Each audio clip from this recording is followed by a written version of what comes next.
Hey everyone, Ramrak here bringing you another video. Today we are taking a look at the new season for Rainbow Six Siege titled Operation White Noise. Now this is the final season of Year 2 and it brings us 3 new operators and 1 new map. As always, season pass holders get instant access to the new operators and they are able to use them one full week before everyone else. Now to get us started, we will be taking a look at the defending operator by the name of Vigil. His gadget allows him to appear invisible to enemy drones and cameras taken over by Dokkaebi, whatever her name is, and that combined with his 3-speed 1 armor rating make him a suitable choice for those who like to roam. In the weapons department, he has the K1A submachine gun and the BOSG 12.2 double barrel shotgun. And while I wouldn't call either weapon bad, they didn't do much to impress me the way the Elo Scorpion Evo did in the last season. His secondary weapons fare better than his primaries, both of which are machine pistols.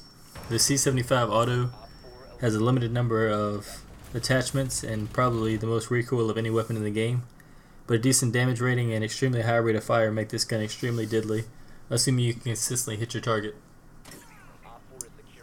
At the other end of the spectrum, the SMG-12 offers a wide variety of attachments and a more controllable recoil pattern, but the damage and fire rate combine to give it a relatively high time to kill.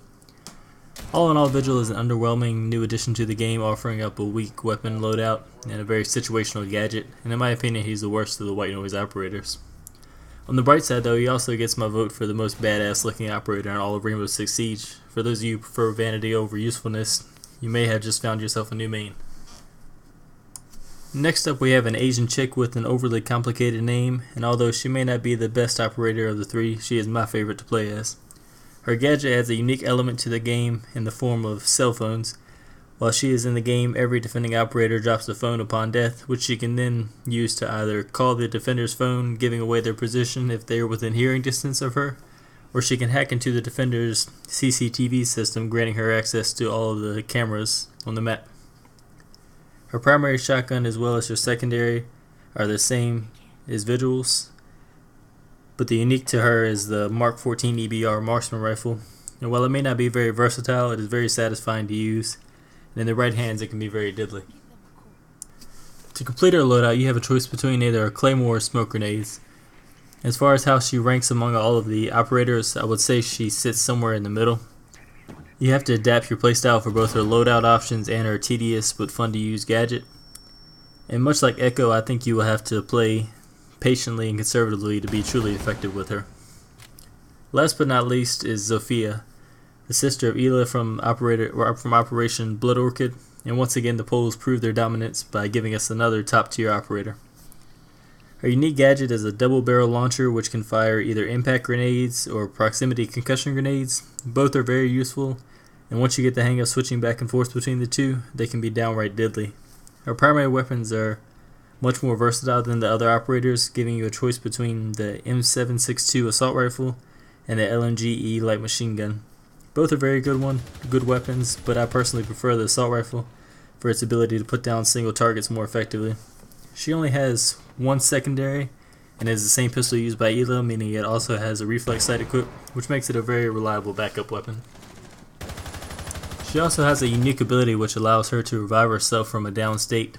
When you get back up, you only have 1 health, but getting a second chance is always a good thing if you can make the most of the opportunity. She also has access to either breach charges or claymore to round out her loadout. Given all of that and her balanced 2 armor 2 speed rating, Zofia, much like her sister, will be a force to be reckoned with, assuming she isn't hit with the nerf hammer as well. Although I didn't get lucky enough to get into a game on the new map yet, I did take a look around it in a solo match, and in doing so I've become even more excited to give it a go in a real game. Aesthetically, the map is beautiful. It has a futuristic look to it and is dominated by whites, which should make the character model stand out even more than usual. Although a lot of maps in Rainbow Six Siege have multiple floors, none have the sense of verticality that the tower gives you.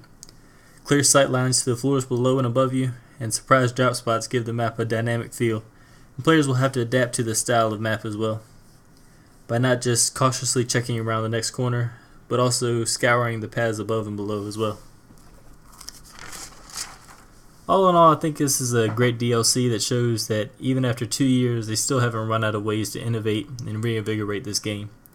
For all that Ubisoft does wrong in the gaming industry, Rainbow Six Siege truly is a diamond in the rough, and I can't wait to see what Year 3 brings. I hope you all enjoyed the video, and let me know what you think about the Operation White Noise. Until next time guys, have a good one.